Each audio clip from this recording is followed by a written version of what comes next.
జగిత్యాల జిల్లా కోరుట్ల పట్టణంలోని MLA camp కార్యాలయంలో కోరుట్ల పట్టణ మరియు కోరుట్ల మండలానికి చెందిన 4,56,000 రూపాయల విలువగల 24 సీఎంఆర్ఎఫ్ చెక్కులను లబ్ధిదారులకు అందించిన కోరుట్ల ఎమ్మెల్యే డాక్టర్ కల్వకుంట్ల సంజయ్ ఈ కార్యక్రమంలో పట్టణ లబ్ధిదారులు బీఆర్ఎస్ కార్యకర్తలు పాల్గొన్నారు.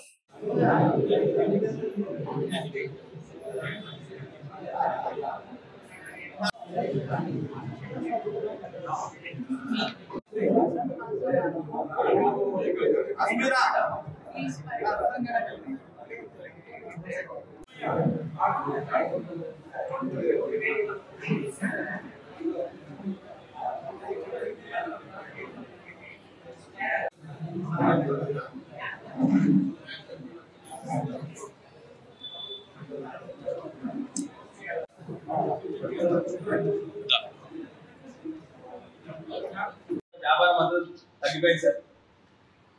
కేసీఆర్ ఉన్నప్పుడు బాగా వ్యాపారం నడిచింది మా అందరికి. ఇప్పుడు కేసీఆర్ లేనప్పటి నుంచి వ్యాపారం అన్ని విధాలు తగ్గిపోయిందని చెప్తాం. ఉదాహరణకి ఏంది అంటే అంతకుముందు ఇప్పుడు చాలా మంది వ్యవసాయం చేసుకుంటూ ఉన్నారు. కేసీఆర్ ఉన్నప్పుడు 2 సంవత్సరాలు కరోనా వచ్చింది,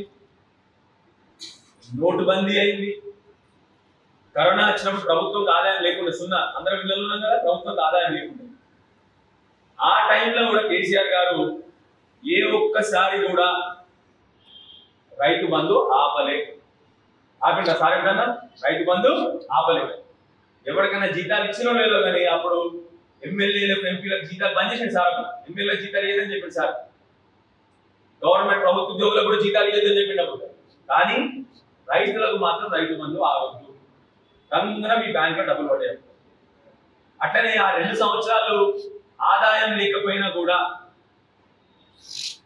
మా ముసలి పెన్షన్ ఆగలేదు, మా బీడీ కార్మికులకు పెన్షన్ ఆగలేదు. ఏ ఒక్క రోజు కూడా, ఏ ఒక్క రోజు మీ బిడ్డ పెళ్లి చేస్తే కళ్యాణ లక్ష్మి కూడా ఆగలేదు. అప్పుడు ఏమైంది?